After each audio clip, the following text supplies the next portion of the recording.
G'day guys, Jonathan Kyra here. Welcome to another Sunday stretch session. Today we're doing some sitting and lying core, legs and hip stretching, and we're starting with the sitting forward fold. Obviously you don't have to stretch as far as I do. This is just where I'm at the moment, and yes, please stretch and within your own level.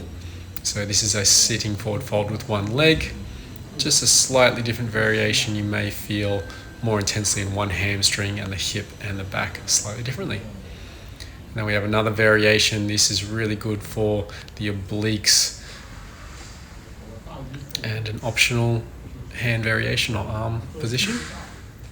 And remember just to breathe and relax into the stretch as best you can. And we're going to do the other side.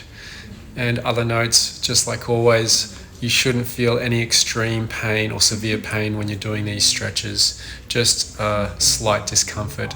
And as you get better at stretching, you're going to be able to understand how much discomfort you can handle before you start feeling a delayed onset muscle soreness from your stretching.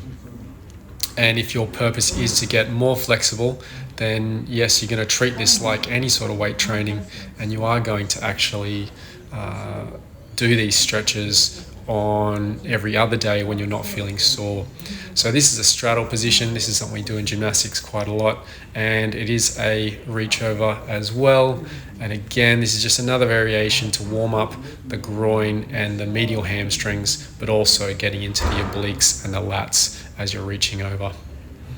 And again, if you can reach your feet, that's great. If you can't, just fold into the stretch as best you can. So now we are going into what's called the pancake. So it is a straddle position, so straight legs out to the side as best you can and reaching forwards. If you can't feel like you're getting a stretch from this, you may need to use something in front of you to pull yourself forwards a little or to activate that stretch, because there is a point where your body weight is not enough because you're too vertical, and you may need to help yourself along a little by creating some resistance by pulling. And coming out of that stretch and just taking a moment, and we're going to go into a downward dog. So this is a multi-positional or multi-muscle stretch. We're doing the calf muscles or the gastrocs, we're doing the hamstrings, we're doing the hips, we're doing the back, we're doing the shoulders as well. And then I'm transitioning into a cobra. This is definitely one of my weaknesses. Sorry, just checking the camera position. I am trying to float this so I can get a better stretch for my abs and for my hip flexors, and I guess sometimes even the tibialis anterior down the bottom or the shin muscles, and trying to relax in and breathe as best I can. This is something I definitely need to work on more. And this is called a one-leg cobra. Back in my gymnastics days, we used to call this the sexy lizard stretch. But yeah, really good for the TFL, so the anterior or the front hip muscle, and also really good for the hip flexors to isolate them a little, and the obliques, the abs on the side. And a very slight variation of that, which is again really good for the TFL and the obliques, and sometimes even the QL as well. It's just a side stretch. Not really sure what that one's called, but yeah. And now we're doing the other side.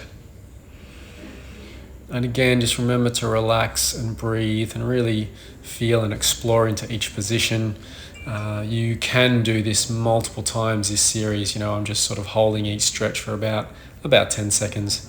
But if you want to hold up to 30 or up to a minute, just remember to give yourself some time to rebound, as they call it, out of in yoga, just to take some time to settle back out of that stretch. So this is just a supine twist or lying on your back, and a rotational twist or stretch for the back. I really struggle to get a good angle to do the other side.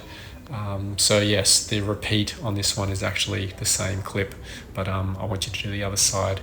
So for this one, you're using your arm and your leg as levers to push and stretch and reach to get a good stretch for your back. And you may feel this in different positions, and you may, as in for the lower back or mid back, but if you change the angle of your leg or your shoulder, you might be able to cater that stretch to you.